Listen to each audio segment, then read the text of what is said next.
Welcome back to the channel, everyone. Today we're diving into a shocking revelation from Prince Harry's memoir spare that's been making waves across the media. We'll be exploring the unexpected first call Prince Harry made after an alleged physical altercation with his brother, Prince William. This story gives us a rare glimpse into the private lives of the royal family and the complex relationship between the two princes. So let's get into it. Our story begins in 2019 at Prince Harry's London residence. The relationship between Harry and William had already been strained, largely due to Harry's marriage to Meghan Markle. According to Harry's account, tensions reached a boiling point during a heated argument about Meghan. In his book, Harry describes how William allegedly grabbed him by the collar, ripped his necklace, and knocked him to the ground. It's a startling image, two princes, brothers, in a physical altercation. But what's perhaps even more surprising is what Harry did immediately after this incident. You might think that Harry's first call would have been to his wife, Meghan. After all, she was at the center of the argument that led to the alleged attack. But that wasn't the case. In a revelation that's caught many by surprise, Harry discloses that the first person he called after the incident was his therapist. This unexpected detail offers us a fascinating insight into Harry's mindset and his approach to mental health. It's no secret that Harry has been a vocal advocate for mental health awareness, often speaking about his own struggles and the importance of seeking help. But this revelation takes it a step further, showing us that Harry doesn't just talk the talk, he walks the walk. By reaching out to his therapist immediately after such a traumatic event, Harry demonstrates the value he places on mental health support. It's a powerful message, especially coming from a member of the British royal family, an institution often associated with the stiff upper lip mentality. Let's take a moment to consider the significance of this choice. In times of crisis, our first instinct is often to reach out to those closest to us, a spouse, a parent, a best friend. But Harry's decision to call his therapist first suggests a level of self-awareness and emotional maturity that's worth noting. It's possible that Harry recognized the need for professional guidance to process what had just happened. A therapist could offer an objective perspective and help Harry navigate his emotions in a healthy way. This decision might have also been about protecting Meghan from immediate distress, choosing to process his own feelings before involving her. Now, let's delve a bit deeper into the context surrounding this incident. The relationship between Harry and William has been a subject of intense media scrutiny for years. As children, they were often portrayed as inseparable, united in their grief after the tragic death of their mother, Princess Diana. But as they grew older, cracks began to show in their relationship.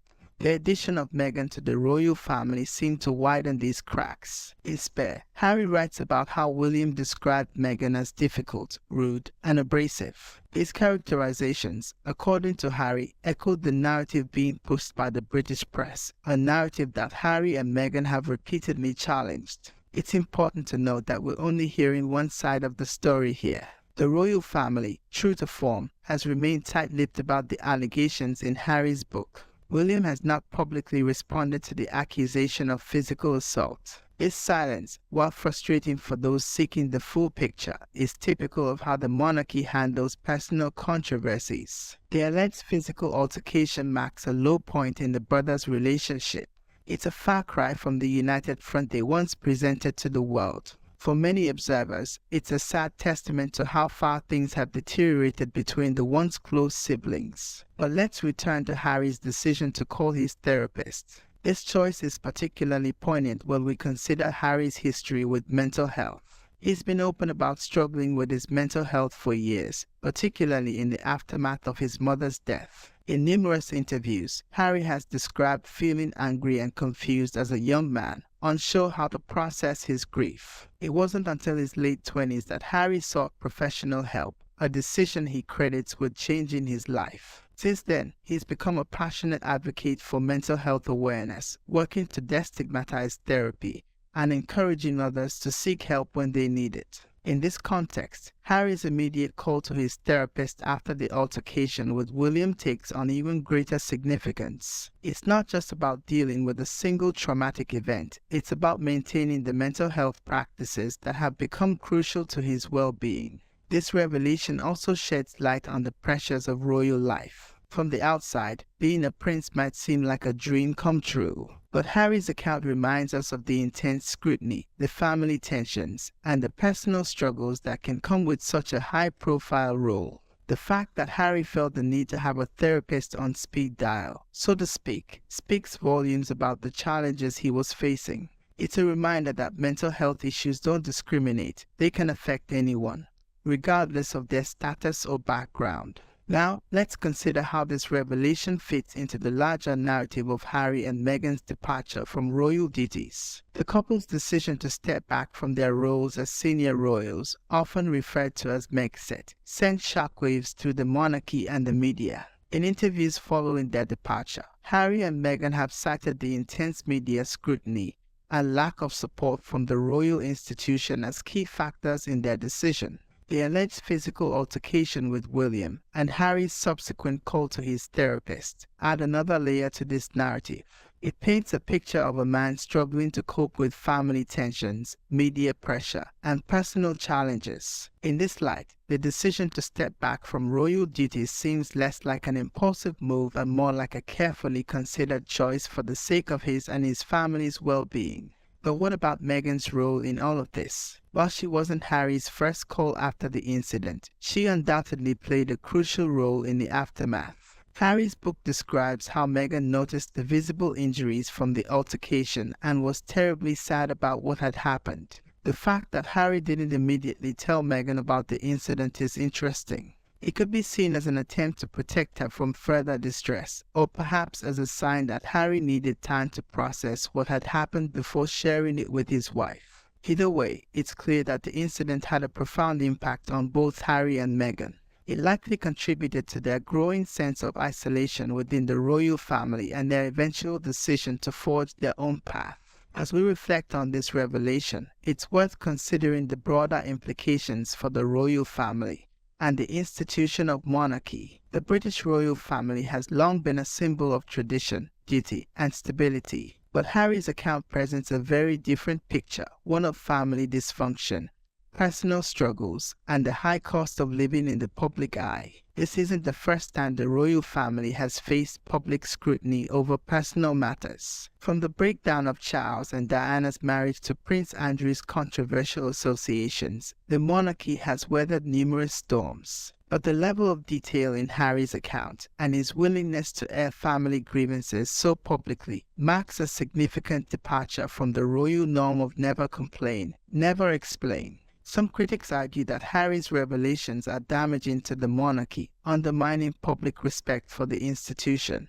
Others praise his honesty, seeing it as a necessary step towards modernizing the royal family and making it more relatable to younger generations. Regardless of where you stand on this debate, it's clear that Harry's memoir has sparked important conversations about mental health, family dynamics, and the role of the monarchy in modern society. As we wrap up our discussion, let's return to the central revelation: Harry's decision to call his therapist first after the altercation with William. His choice sends a powerful message about the importance of mental health support. It shows that even in moments of crisis, it's possible to make choices that prioritize our mental well-being. For many people watching the royal drama unfold, this might be the most impactful takeaway. It's a reminder that it's okay to seek help, to prioritize our mental health, and to take steps to process our emotions in healthy ways. In sharing this detail, Harry has once again used his platform to advocate for mental health awareness. Whether intentional or not, he's modeled a behavior that many mental health professionals encourage, reaching out for support when we're in distress. As we conclude, it's important to remember that we're only seeing one side of the story here. The full truth of what happened between Harry and William may never be known to the public. What we can take away, however, is the importance of mental health support, the complexities of family relationships, and the human struggles that exist even in the most privileged circles. Harry's revelation serves as a powerful reminder that behind the titles, the pomp, and the ceremony, the royals are human beings grappling with many of the same challenges we all face. It's a humanizing glimpse into a world that often seems far removed from ordinary experience. As we move forward, it will be interesting to see how this revelation, along with the other disclosures in Harry's memoir, will impact the royal family and their relationship with the public. Will it lead to more open conversations about mental health within the monarchy? Will it change public perception of the royals? Only time will tell. What we can say for certain is that Harry's decision to share this deeply personal moment has sparked important conversations. It's challenged our perceptions of the royal family, highlighted the importance of mental health support, and reminded us of the complexities that exist in all families, royal or not. As we end this video, I encourage you all to reflect on your own support systems. Who would you call in a moment of crisis? And are you taking steps to prioritize your mental health in your daily life? These are important questions for all of us to consider, inspired by a prince's unexpected phone call. Thank you for joining me for this deep dive into Prince Harry's shocking revelation. As always, I encourage you to approach this topic with empathy and an open mind. Remember, behind every headline is a human story, often more complex than we can imagine. If you found this video informative, please don't forget to like, comment, and subscribe. Your engagement helps our channel grow and allows us to continue bringing you in-depth analysis of current events. Until next time, take care of yourselves and each other.